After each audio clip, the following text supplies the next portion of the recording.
When planning your first overnight hike, the navigation can be quite daunting. Even though for beginner overnight hikes you're mostly on marked tracks or trails, there are a lot of junctions or unmarked trails that branch off that hike that can make navigation quite difficult.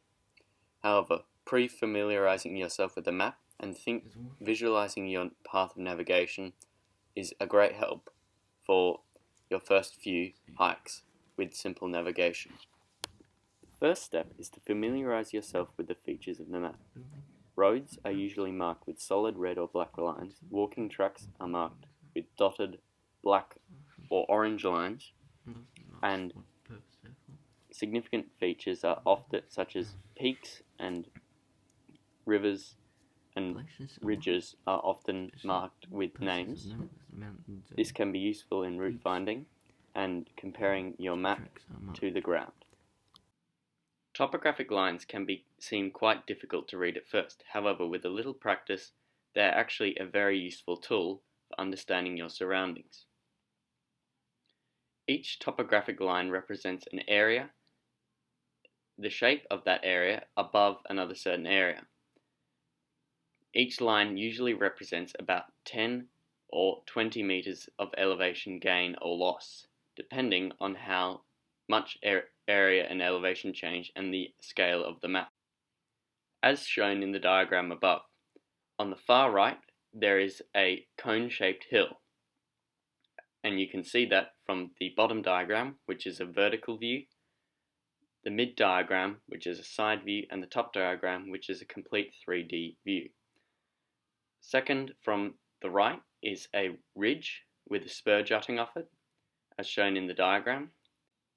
Second from the left is a small peak type shape, as shown in the diagram, and on the far left there is a ridge with a small knoll on the end of that ridge shown.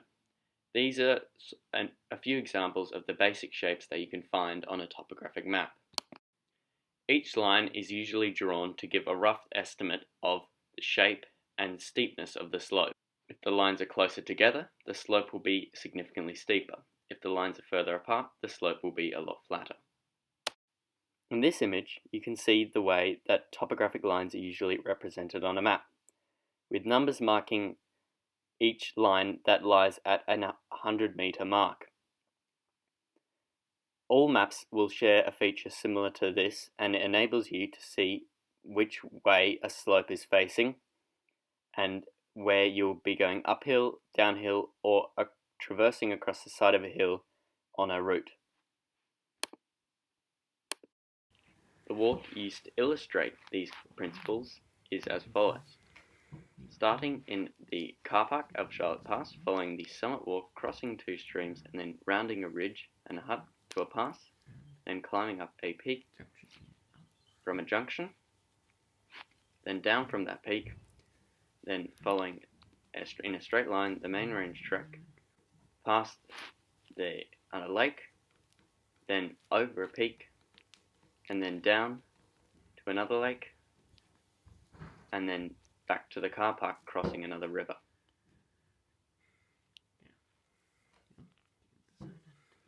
The place that will be used as a campsite is a pass named Moraine Pass.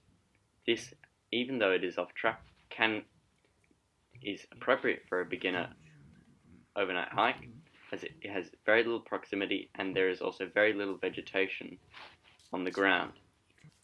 On the first day, starting from the car park, navigationally one needs to ensure that they're on the side of a steep slope as shown in the map. Then, following along the side of this slope, the slope flattens out and you cross two rivers or creeks. Then you cross a spur, and then you reach a toilet block before reaching the pass junction. From the pass junction, it is shown on the map that you need to take the right track, the track on the right, and head up the hill to another track junction. From this junction, as the walk to the objective, which is a peak, is very short, one can leave your heavy overnight packs at that junction. Then walking up and down from the peak, ensuring that it is clear weather and you have all supplies that you need, packing up your packs and then continuing down a ridge as shown on the map. And then as you cross a pass, then you will encounter a very, very steep slope. At this steep slope, you need to stop and retrace your steps until the spur before the slope started, and then start to traverse. And the meaning of traverse is to not gain or lose any altitude, but to traverse, to move sideways along a steep slope until you reach a saddle, which is the Moraine Pass, which is the chosen campsite. This campsite is a very conditions-dependent campsite on its appropriateness. As there is very little vegetation, this area is very exposed. However, it is shielded by two peaks on either side, which means that if the wind is coming from the west or the east, you are very well sheltered. However, if it is coming from the south or north, it is not a very appropriate site for camping, as you will be in wind all night and your shelter may get damaged, or you will not get a lot of sleep at all due to be constantly woken up by wind and having to fix the shelter. If this is the case, if the weather reports show this, then you need to find another appropriate campsite or reschedule the hike.